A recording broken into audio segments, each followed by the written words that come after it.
सभी भावी शिक्षक साथियों को मेरा नमस्कार। मैं विकास कुमार लमोरिया स्टडी में आपका हार्दिक स्वागत करता हूं। आज का जो अपना विषय है वो है रीट 2021 के दस्तावेज सत्यापन हेतु आपको किन किन दस्तावेज की आवश्यकता होगी।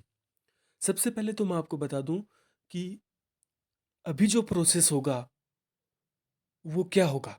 अभी माध्यमिक शिक्षा निदेशालय बीकानेर के द्वारा पदों का वर्गीकरण और भर्ती का विज्ञापन जारी किया जाएगा और आपसे आवेदन पत्र आमंत्रित किए जाएंगे।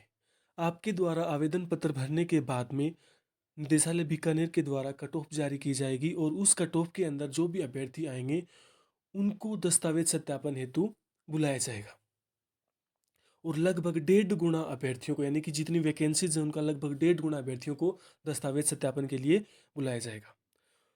तो दस्तावेज सत्यापन के लिए आपको किन किन दस्तावेज की आवश्यकता होगी उनकी बात अपन शुरुआत करते हैं। तो सबसे पहला तो अभी जो आपको आवेदन करना है वो मूल आवेदन पत्र आपके पास होना जरूरी है। यानी कि अभी जो आवेदन करवाएंगे आपसे माध्यमिक शिक्षा निदेशालय बीकानेर आपसे आवेदन पत्र भरवाएगा, तो वो आवेदन पत्र और उसके अलावा जो दूसरा डॉक्यूमेंट होगा वो होगा रीट 2021 की जो आपके पास प्रमाण पत्र आएगा या जो मार्कशीट जिसे आप कह सकते हो वो।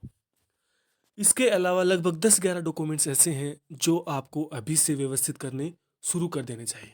सबसे पहला तो है 10वीं की मार्कशीट और सर्टिफिकेट। सबसे ज़्यादा इम्पोर्टेंट जो डॉक्यूमेंट है वो यही है, क्योंकि दस्तावेज सत्यापन जो होगा आपका, चाहे वो आपका नाम हो, आपकी माता का नाम, आपके पिता का नाम, चाहे आपकी जन्म दिनांक, इन सभी बातों का मिलान आपकी 10वीं की मार्कशीट और सर्टिफिकेट के आधार पे ही किया जाएगा। अब कई परीक्षार्थियों के समझ में ये नहीं आ रहा कि मार्कशीट क्या है, सर्टिफिकेट क्या है। तो लगभग 2007-8 से पहले क्या होता था, बोर्ड के द्वारा मार्कशीट जो 10वीं की जो अंक तालिका होती थी वो और जो सर्टिफिकेट होता था वो अलग अलग जारी किए जाते थे। तो वो वहाँ दो डॉक्यूमेंट होते थे और अभी जो है वो क्या किया जा रहा है कि दोनों को एक ही डॉक्यूमेंट के अंदर जारी किया जाता है। तो आपके पास 10वीं की मार्कशीट और सर्टिफिकेट अलग अलग हैं तो दोनों, और अगर एक साथ है तो वो एक डॉक्यूमेंट आपके पास ज़रूरी होना चाहिए। सेकंड जो आपके पास है 12th की मार्कशीट और सर्टिफिकेट, दोनों अलग अलग हैं तो अलग अलग, और अगर एक ही डॉक्यूमेंट के अंदर है तो वो आपको ठीक करना है। अब बात करें अगर किसी के पास 10वीं या 12वीं की मार्कशीट नहीं है तो क्या करें। तो आपने जिस बोर्ड से, जैसे आपने माध्यमिक शिक्षा निदेशालय, सॉरी माध्यमिक जो शिक्षा बोर्ड अजमेर है उसके द्वारा आपने परीक्षा पास की है तो आपको वहाँ जाना पड़ेगा, यानी कि आपको अजमेर बोर्ड में जाना पड़ेगा, वहाँ से आपको डुप्लीकेट मार्कशीट आपको निकलवानी पड़ेगी। तीसरा जो डॉक्यूमेंट है वो स्नातक की मार्कशीट, और स्नातक की मार्कशीट के अंदर भी आपको तीनों वर्ष की अलग अलग मार्कशीट होनी जरूरी है। फर्स्ट ईयर, सेकेंड ईयर और फाइनल ईयर की मार्कशीट आपके पास होनी जरूरी है।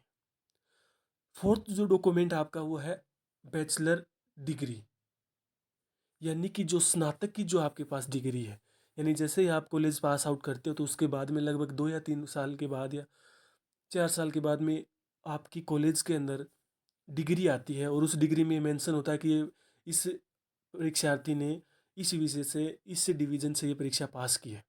तो ठीक है, तो वो हो गई आपकी स्नातक की डिग्री। अब बात करें, मान लो किसी परीक्षार्थी को 1 या 2 वर्ष ही हुआ है बैचलर डिग्री किए हुए, तो उनकी डिग्री नहीं आई होगी, तो आप वहाँ से क्या करें, कॉलेज से अपना प्रोविजनल सर्टिफिकेट प्राप्त करें। और अगर कॉलेज में प्रोविजनल सर्टिफिकेट नहीं आया है तो आप क्या करें, जिस यूनिवर्सिटी से आपने बैचलर डिग्री किया आप वहाँ से प्रोविजनल सर्टिफिकेट निकलवा सकते हैं। लेकिन ये कंपलसरी है, या तो आपके पास डिग्री या आपके पास प्रोविजनल, दोनों में से एक होना जरूरी है। बात करें पांचवा जो आपके पास दस्तावेज होगा वो होगा आपकी बीएड की मार्कशीट, और अगर आप फर्स्ट लेवल से संबंधित है तो आपके पास बीएसटीसी की मार्कशीट। उसके बाद में आपकी होगी बीएड की डिग्री। वही प्रोसेस है आपकी, जिस आप महाविद्यालय से आपने बीएड किया तो वहाँ से आप अपनी डिग्री प्राप्त करें। अगर वहाँ डिग्री नहीं आई है तो आप यूनिवर्सिटी से संपर्क करके वहाँ से आप क्या करें, आवेदन करें और वहाँ से अपनी डिग्री प्राप्त कर लें। अब उसके बाद में जो सातवां दस्तावेज है वो मूल निवास प्रमाण पत्र।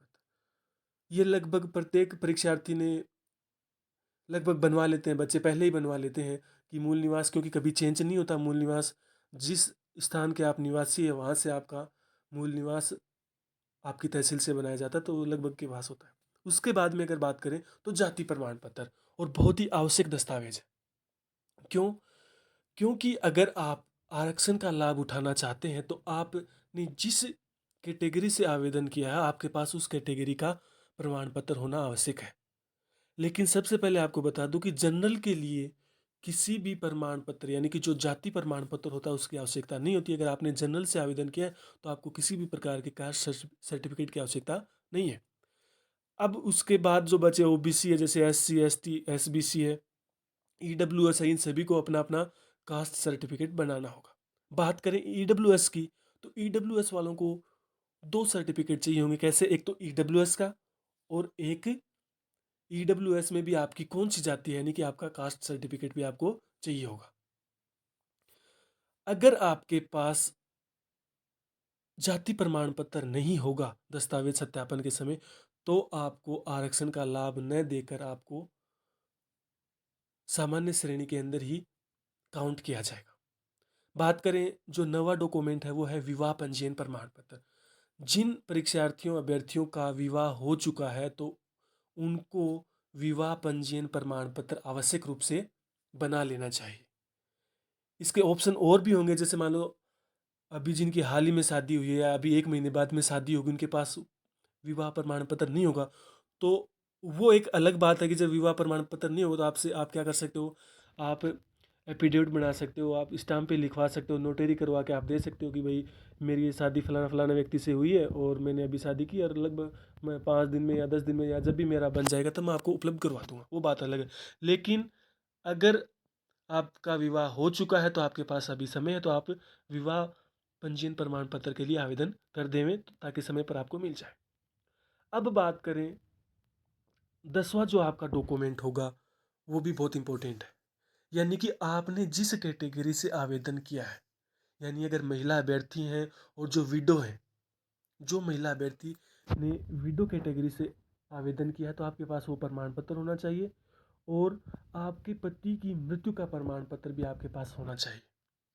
सेकंड है, अगर डाइवोर्स से आपने अगर आवेदन किया तो आपके पास वो भी प्रमाण पत्र होना चाहिए। अगर आपने कोई विकलांग श्रेणी से आवेदन किया है तो आपके पास वो विकलांगता का प्रमाण पत्र। अगर आपने उत्कृष्ट खिलाड़ी कोटे से आवेदन किया है यानी कि आपने उस कोटे के अंदर आपने आवेदन किया है तो आपके पास वो प्रमाण पत्र होना चाहिए। या फिर अगर आप एक्स सर्विसमैन हो, ठीक है, और आपने एक्स सर्विसमैन से आपने आवेदन किया है तो आपके पास वो एक्स सर्विसमैन का आपके पास प्रमाण पत्र होना जरूरी है। तो ये 10 जो डॉक्यूमेंट हैं, और उसके अलावा मूल आवेदन पत्र और रीट 21 का प्रमाण पत्र, लगभग ये 11-12 डॉक्यूमेंट जो हैं ये प्रत्येक परीक्षार्थी अभ्यर्थी के पास होने बहुत जरूरी है। अब बात करें कि अगर मान लो इनमें से आपके पास कोई डॉक्यूमेंट नहीं है, ठीक है, तो अगर आप 10वीं 12वीं की बात करेंगे तो आप अपनी बोर्ड से जाकर आप डुप्लीकेट मार्कशीट निकलवा सकते हैं, वहाँ से डुप्लीकेट सर्टिफिकेट जारी करवा सकते हैं। और अगर आपके पास बैचलर डिग्री की नहीं है, या फिर आपने जो बीएड किया है आपके पास वो डिग्री नहीं है, और या आपकी कोई अंक तालिका खो गई है, जैसे मान लो आपके पास सेकेंड ईयर की मार्कशीट नहीं है, तो आप क्या करो, अपनी यूनिवर्सिटी से जाओ और यूनिवर्सिटी में जाके आप आवेदन करो कि भाई मेरी मार्कशीट खो गई है सेकेंड ईयर की और मैं इसको डुप्लीकेट प्राप्त करना चाहता हूँ, तो वहाँ से आपको डुप्लीकेट मार्कशीट दे दी जाएगी और वो ही आप सत्यापन के समय दिखा पाएंगे। ठीक। अब बात करें, इसके अलावा भी कई डॉक्यूमेंट होंगे जो आपको चाहिए होंगे, लेकिन इनके लिए जब आपकी कट ऑफ जारी की जाएगी, जब आपको नियुक्ति दी जाएगी, उस समय निदेशालय बीकानेर के द्वारा पूरी की पूरी एक लिस्ट जारी की जाएगी डॉक्यूमेंट्स की, आपको किन किन डॉक्यूमेंट्स की आवश्यकता होगी। तो उन लिस्ट के अंदर ये डॉक्यूमेंट्स भी लगभग मांगे जाते हैं। ठीक है, तो ये जो 10-12 डॉक्यूमेंट बताए ये तो आपको कंपलसरी है।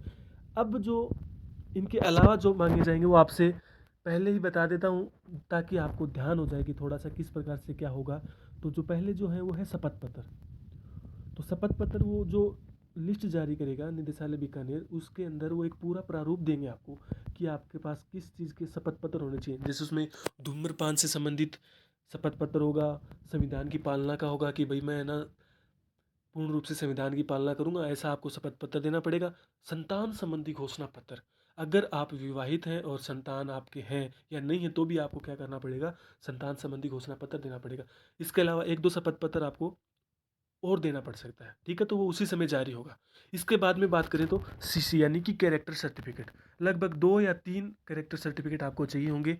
तो आप किसी भी प्रथम श्रेणी के जो अधिकारी हैं, जैसे मान लो स्कूल व्याख्याता है, फर्स्ट ग्रेड के टीचर हैं या कोई डॉक्टर है फर्स्ट ग्रेड का, उनसे आप क्या करवा सकते हो, चरित्र प्रमाण पत्र बनवा सकते हो कि मेरा चरित्र अच्छा है, और मैं इनको, वो लिख देंगे, उनके पास प्रारूप होगा या आप उसके उनके पास फॉर्मेट लेके जाओगे तो आपके बारे में लिख देंगे कि इनको मैं इतने दिन से जानता हूँ, इनका चरित्र बहुत अच्छा है, ठीक है। तीसरी जो बात करें वो है मेडिकल। तो ये जो मेडिकल और जो पुलिस सत्यापन के जो ये दो डॉक्यूमेंट है, ये आपके जब दस्तावेज की जो लिस्ट जारी हो जाएगी, जब आपको दस्तावेज सत्यापन के लिए बुलाया जाएगा, उसके बाद में ही आपको बनवाए पड़ेंगे। यानी कि इनको पहले बनाने से कोई फ़ायदा नहीं है। जब जब डॉक्यूमेंट वेरिफिकेशन के लिए आपकी जब नोटिफिकेशन जारी होगा तो उसके बाद के बने हुए होने चाहिए।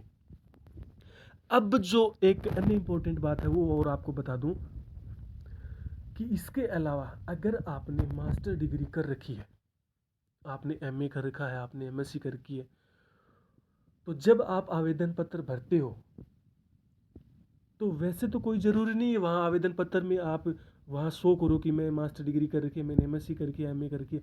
लेकिन जहाँ तक मेरा मानना है, आप वहाँ पर आवेदन पत्र के अंदर इसको दर्शा देना, क्योंकि जब आप सर्विस में आ जाओगे, भर्ती हो जाओगे, तो जब आपके पास प्रमोशन होगा तो उससे पहले क्या होगा, आपकी योग्यता विवृत्ति होगी।